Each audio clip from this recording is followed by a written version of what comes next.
Remember, a Hallmark card when you care enough to send the very best.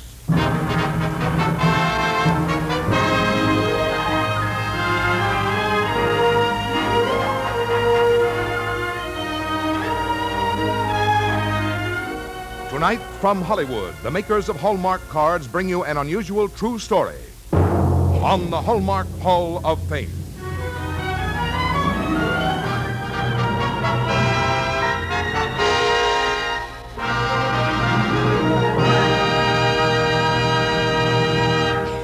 And here is our distinguished host, Mr. Lionel Barrymore.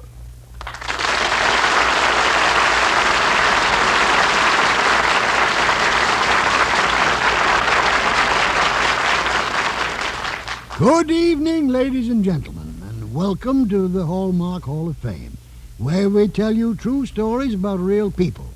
Tonight, we salute one of the most beloved men of this century, the late Tom Mix. He's been called the greatest cowboy who ever lived, and he numbered among his friends some of the outstanding men of our time. One of them was a man you'll hear called the King of Hollywood, and indeed he is. His name, Clark Gable. We are proud to have him join us tonight. This is Clark Gable. Tom Mix was one of the most honored motion picture stars in our entire history. He was a man of tremendous personal stature who gave high inspiration to the millions who saw him perform and to those who were privileged to know him. Tom was a matchless friend. I'm glad to say he was mine. Well, thank you, Clark Gable. I knew Tom Mix, too. And so did the greatest cowboys of today, like Gene Autry and Roy Rogers and William Boyd and Will Rogers, Jr. You'll hear from them all later in the broadcast. But now, here's Frank Goss. 365 days a year, hearts are lightened by Hallmark cards. Happy days are made happier. Lonely days become no longer lonely. And every day is a brighter day when the mail brings a Hallmark card. For Hallmark cards are more than just a message of cheer or sympathy or love. They are the right message, thoughtfully expressed in the right design, the right words. And that Hallmark on the back shows that you cared enough to send the very best.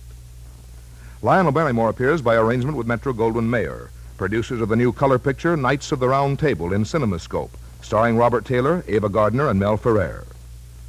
And now Mr. Barrymore brings you, with portions transcribed, tonight's exciting story on the Hallmark Hall of Fame.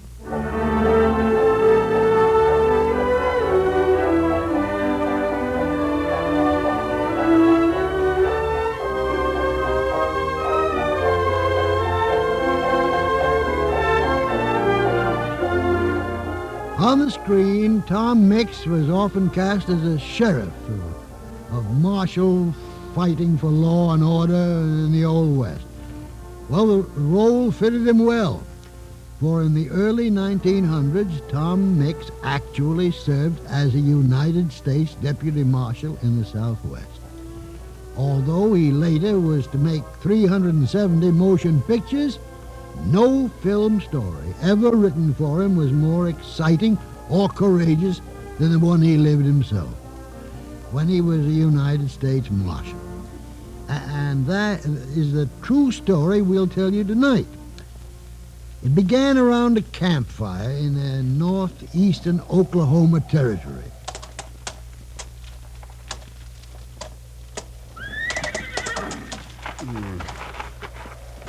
Well, what's the matter, old partner?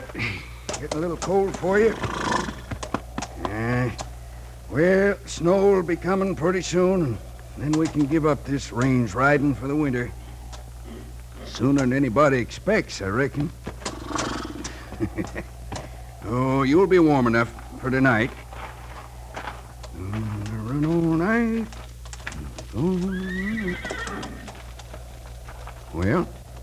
Hello, old man. Hello. Well, I'll be hanged. You fellas sure travel quiet. We understand you've been selling some cows, Beckett. Huh? You took 30 cows over to Veneta yesterday. You sold them, didn't you? Who are you fellas? We were over at Veneta, Beckett. They give you $280 for that beef. We want it. You do, huh? We sure do. Shorty. He's covered, Cass. Hand it over, Beckett. Shorty and Cass. Yeah, you're the Shantz brothers, aren't you? I heard of you two. Get out the money, Beckett. I don't have much choice, do I? All right. Here you are.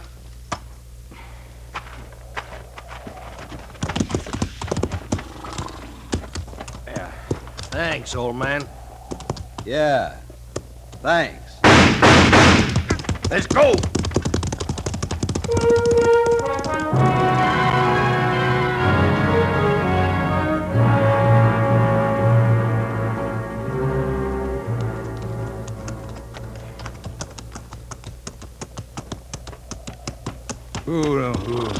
Yeah.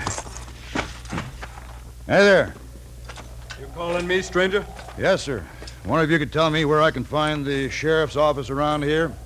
You're right in front of it. Oh, Maybe you're looking for me. I'm Chief Deputy Bert Schuster. I'm glad to meet you, Deputy. I'm Tom Mix, United States Deputy Marshal. Oh, yeah, I heard you might be in on this. You're here about the Shantz brothers, huh? Yeah. Well, I knew a little help. Glad to meet you. Come on, let's go inside where it's warmer. Yeah, fine. That's bad business. Yeah, Those two got to be stopped. it'll be stopped. Have a chair, Marshal. Thank you. Wish I was as sure about that as you are. We've scoured this whole area. Can't find a trace of them. And this cold weather hasn't helped much either. My men don't like riding a horse when the weather gets below zero. I can't blame them for that. But then I doubt if the Shantz brothers like riding in this weather either. You're new on this, Marshal. There's something special about these two birds. They sure know how to get out of sight and stay out of sight. I've been trying to think where they'd go. North, south, east, west, any direction. Yeah. Well, my personal opinion is we aren't going to get them around here. I think they've made it to Mexico already. Sheriff, how about those mountains over there? Hard traveling up there. No, I don't think so. Have you looked? No. Well, if I were running and wanted to make it hard for anybody to get me, that's where I'd go. Yeah? Uh-huh. The Indians always went around those hills. They didn't like the storms, the wind. The idea they might freeze to death when one of them sudden blizzards come up. Oh, I've been up there, Marshal. You're right about them being hard to get to. But I think you're wrong about the Shantz brothers wanting to hide up there. Just the same, I'd like to go up and have a look around.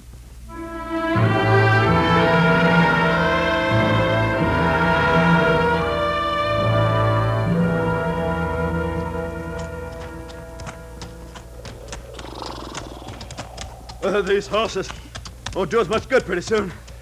Trail's getting narrow. How far to the crest? Oh, maybe another mile.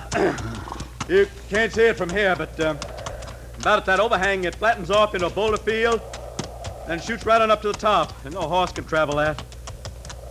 Oh, man, we haven't seen anything like a trail so far. Is any use in going all the way? How are your feet? I haven't been able to feel them for 2 hours. Or any other part of me either. Don't you ever get cold? I'm as cold as I can get and still be alive. Ooh, now. Oh. What? Wait a minute. There's an empty Winchester shell. Yeah. Somebody's going ahead of us not too long ago. There's no rust. Now, let's keep going.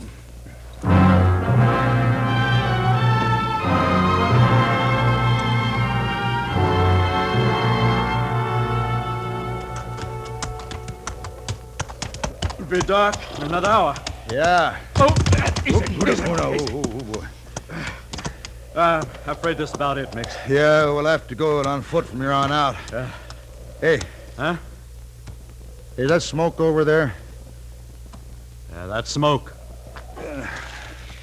I'll try the ledge. See anything? There's a shack over there in a clearing. Come here, take a look. Yeah. Do you remember any shack up here before? No, but then it's been years since I've been up here. Someone's going to have a nice warm night. You ever see the man chopping wood before? No. You? I've seen his picture. That's Cash Shantz. Cash Shantz. No, hold it. Hold it. Let's go, Mix. That's Cash Shantz. It's Cinch's brother Shorty's inside the shack. We came up here to get him. I want to bring him in alive, Sheriff. Alive or dead, it doesn't make any difference to me. I'm not a United States Marshal like you. I'm just a local deputy, and those two buzzards killed a man in my jurisdiction. I want him any way I can get him. And I want him alive. Oh, I get it. The $500 reward. Huh? There's that, but there's more. There's half a dozen murders I want to talk to them about. Now, us walking across that flat right now to pick them up isn't going to start anything but a lot of gunfire. You know that. I'm willing to trade with them. And I want them alive. All right, Marshal. You go back, Sheriff. Get as many men as you can get. Bring them up here. I doubt if the Shantz brothers would start anything if they see they're outnumbered. All right. You gonna just sit here and wait for us? Well, as long as I can. What? And I figure I can last till about sunrise without a fire. But if you aren't back by then, I'll have to go in that shack and get warm. I'll get back as fast as I can. Good luck, Mix. Yeah. So long, Sheriff.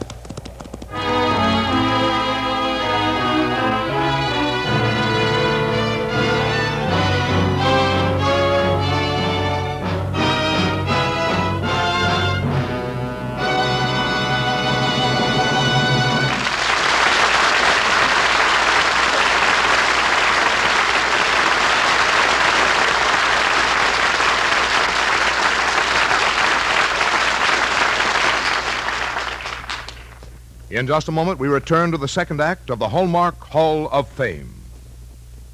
Haven't you often envied the type person who never forgets a date? The kind who not only remembers birthdays, but remembers all the special days in each friend's life. You've probably wished that you could be as thoughtful and as loved for your thoughtfulness. Well, let me tell you a secret. There is one easy, sure way that you can remember all the occasions you want to remember. Get a Hallmark date book. Actually, this little memory minder is more than a date book. It's a calendar booklet with space for your notes on every day of the year. It includes a listing of the gifts for each wedding anniversary and the birthstones and flowers for every month. There's a section for your Christmas card list, too. That means you have your friends' addresses with you whenever you need them. For the Hallmark date book is small enough to fit inside your purse. Now, this handy, attractive book is a gift to you from the fine store where you buy Hallmark cards. Make it a point tomorrow to pick up your Hallmark date book for 1954. And now Lionel Barrymore brings you the second act of our true story of Tom Mix.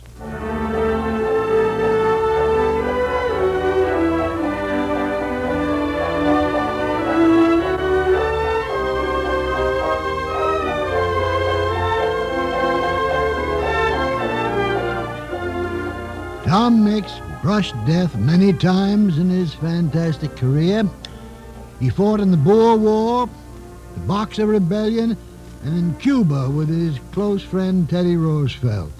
He was an inspiring and determined man, a brave man who believed in justice, but he also knew the meaning of fear.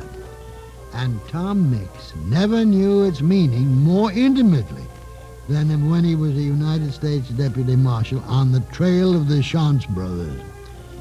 I remember the way Tom told it to me years later. Right after dark, one of those sudden storms come up. Temperature dropped way below zero. It snowed all during the night, and when the first morning light appeared, I knew that Sheriff Schuster had been lost, or he was dead, or he was caught in the same blizzard and couldn't get down from the passes.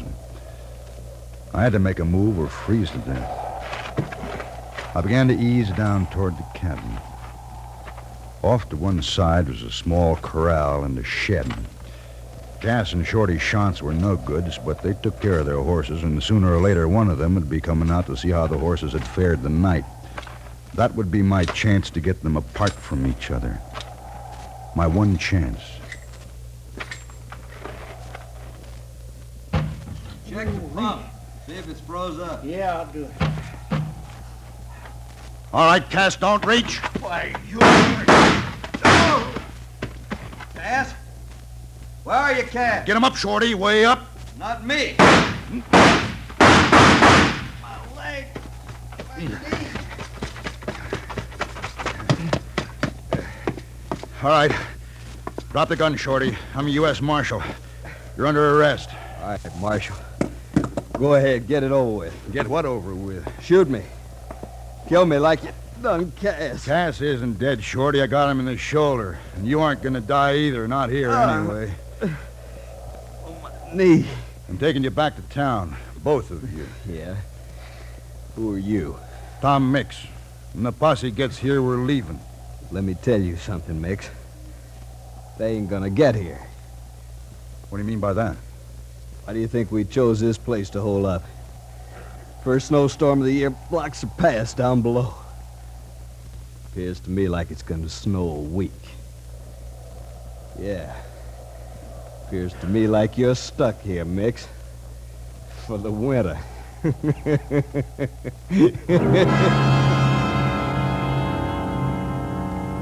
I got the two of them into the house and stopped Cass's bleeding. By nightfall, he was sitting up in bed cussing me. And Shorty, too. I fixed him a splint. And he lay back on the other bunk with his legs stuck out and watched me cook chow. And outside the shack in the gathering darkness, the snow fell steadily, deeper and deeper. Look at him, Cass. Ain't he dainty? Yeah. Hey, Marshal, be sure you put enough pepper in them beans. I don't like 'em unless they're hot. Nah, don't you worry, Cass. Old Marshal Tom Mix is supposed to do most anything better than the next. Didn't you know he was a national rodeo champion? Why, sure. Of course, Shorty. And all them stories they tell about him bringing in the outlaws. The way he treats us, I bet they were just begging to be captured. Oh, he's a daisy, the Marshal is. One thing bothers me, though, brother. Well, tell the Marshal, brother. What bothers? You want your pillow fluffed up? No. What bothers me is this. He can play nursemaid all right, and he can cook just like a lady, and tell us stories about all them bad men he's took in. The real question comes down to one very simple thing. What's that? Well, you and me, brother, we can sleep all winter if we want to. But how long you reckon this Marshal can stay awake?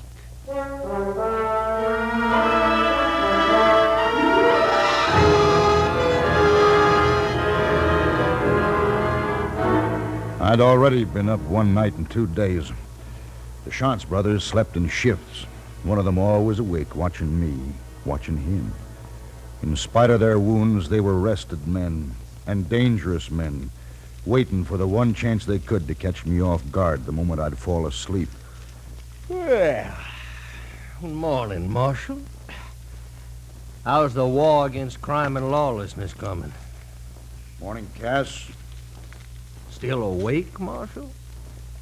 I'm still awake, Cass. What time is it? Here, breakfast time, Shorty. Smell that coffee. Hey, Cass. Yeah? This looks to be a nice winter, Cass.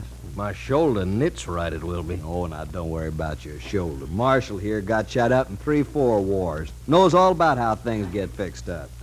They say in China he got his scalp blowed clean off. No. Took 66 stitches to put it back on. Wait up. Where you going, Marshal? I want to see how the horses are. Well, why don't you leave your guns here? We'll take good care of them. Pistol or carbine. How we gonna work here? Just wait. How long? Couple of days, what would it matter? He's gonna go to sleep sooner or later. When he does, we kill him. Don't want to try it before then, huh? You know how fast and good he can shoot. No. It's easy. All we gotta do is just wait. And wait they did. I was all right for the first 2 days and nights. And the second night, the snow stopped falling, and I thought, I got a chance now, if I can just stay awake. The posse is bound to get through if I can just stay awake. I drank gallons of coffee, but on the third day, it started to get me. I'd sit there in the corner by the stove, and they'd watch me, sometimes together. Sometimes one of them would sleep while the other lay there, just lay there, looking at me. And an hour would pass without a move in that little room. I'd feel my eyes rolling back, and I'd stand up fast and shake my head. Getting sleepy, Marshal? How about another cup of coffee, Marshal? Go on back to sleep. It's nice sleeping, Marshal. So nice. You just lie back and close your eyes, and you just let go. You just let go and close your eyes, and everything goes spinning away. Okay, Shorty. Kill him. No, you don't. Shoot him, Shorty! Why, Old gun weren't loaded. No, but this rifle is. Drag yourself back into bed, Shorty. Sure, but it won't be long, Marshal. You can't last forever, not without sleep. Hey, you wouldn't shoot me like this? I'd shoot you anyway. I'd shoot you down the way you shot a half dozen good men down. Sure, I can't last forever. Sure, I need help. But if I can't stay awake, if I can't stand it, I'll kill you both. So help me, I'll kill you both.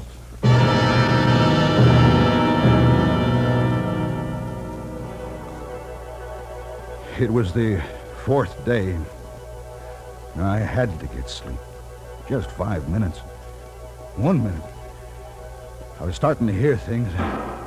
I thought I was hearing guns go off. And then I knew what it was. When I was just so tired to get out of the chair, I pointed the carbine at the ceiling and pulled the trigger. Hey, look at him, Shorty. Got himself a new trick for keeping awake. Listen. That's the posse. Yeah. Tom, you in there? Yeah, come on in, Schuster. It's all right. Tom, you all right? I'm afraid I need a little help.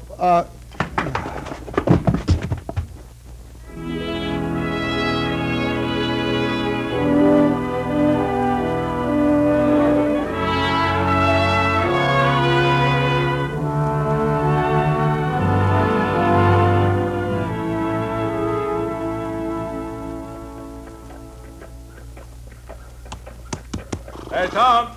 Tom Mix, wait up. Oh, Hey, Tom, you aren't leaving yet. I'm afraid so. I've got some other things to tend to. I'll be back in time for the trial, though. Well, aren't you forgetting something? Forgetting something? Well, no, I don't think so. $500, Marshal. A reward for the shots, boys. Came in this morning, and it's all yours. You sure earned it. Here's a check. Well, don't you want it? No, I don't want it. What? Well, in that shack up there, I listened to those two no-goods talk. They got a mother who doesn't know anything about them. They lay up there and laughed at her, and for what she tried to do for them. I don't think they've ever done anything for her in their lives. So, see that she gets this, will you? I will, Tom. Well, so long, Sheriff.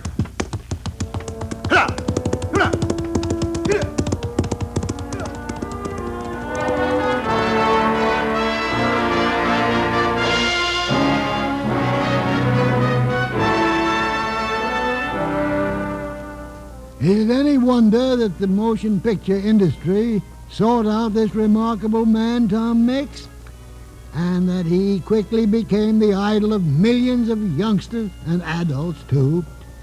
And not only an idol, but a very real flesh and blood symbol of justice and mercy, of the inevitable triumph of decency over evil wherever it's found. The number of Tom Mix's friends in Hollywood is legion, and tonight we're pleased and proud to have 4 of the greatest Western stars in motion pictures here with us to join in our tribute to Tom Mix. Hello, friends. This is Gene Autry. You know, I was proud to call Tom Mix my friend. He influenced and inspired my early life and my career, just as his real life and film adventures influenced most of the young people of his time. Well, this is Roy Rogers. The great cowpunching star, Tom Mix, was and is an inspiration to all of us. His influence for good upon the young people of his time was phenomenal. Tom was a great man, and I'm proud to say, my valued friend. This is Bill Boyd, or you might know me as Hopalong Cassidy. I knew Tom Mix. To me, he was one of the West's great men. Tom was a man who dined with presidents and kings, and a man who rode the range with the roughest, toughest cowpunchers of his time. Tom was one of the greatest cowboys of all, and one of the finest. This is Will Rogers, Jr. You know, my father always said that Tom Mix was one of the top cowboys of all time. Dad and Tom were close friends. It was a fine sight to watch Tom Mix and Will Rogers riding together along the bridle paths of Beverly Hills. And now, ladies and gentlemen, Mrs. Tom Mix. Thank you, Mr. Barrymore, for tonight's splendid Hallmark presentation of a gallant story from the true life of my husband. I'm grateful, too, for this opportunity to express my sincere appreciation to Tom's close friends, Clark Gable, Gene Autry, Roy Rogers, William Boyd, and Will Rogers, Jr., who have honored Tom here tonight. To the Hallmark Hall of Fame and to all of them, thank you.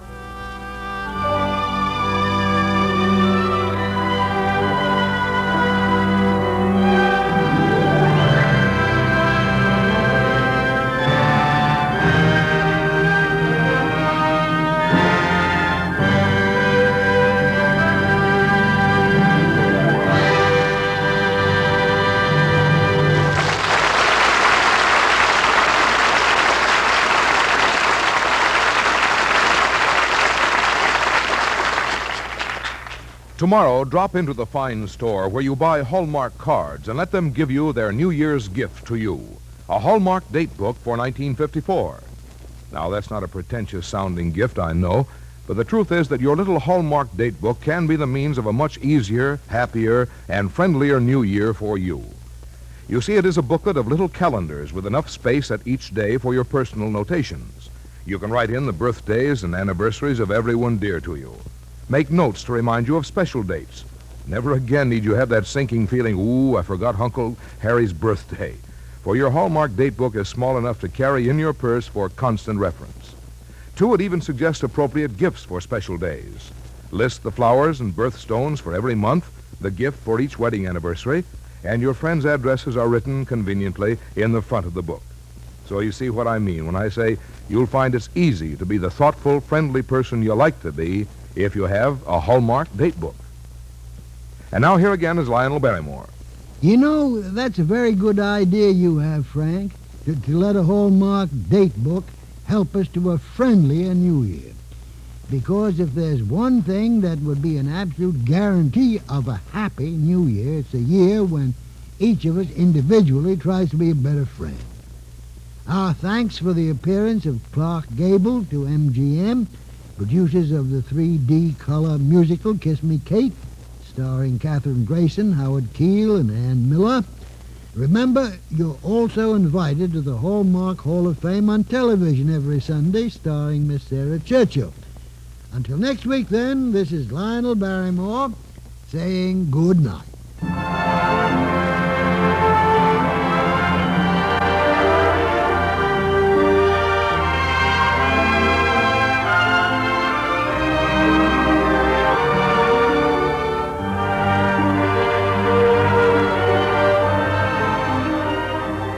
Look for Hallmark cards that are sold only in stores that have been carefully selected to give you expert and friendly service. Remember, a Hallmark card when you care enough to send the very best. Our producer-director is William Krug. Our script tonight, with portions transcribed, was written by Wilbur James. John Dehner was heard as Tom Mix. Also featured in our cast were Vic Perrin, Jack Edwards, Harry Bartell, and Lawrence Dobkin. This is Frank Goss saying goodnight to you until next week at the same time, when we'll present a true story about William Allen White. On January 17th, we'll bring you MacDonald Carey, starring in an interesting story about Mark Twain. And the following week, a true story about Robert Baden-Powell on the Hallmark Hall of Fame. This is the CBS Radio Network.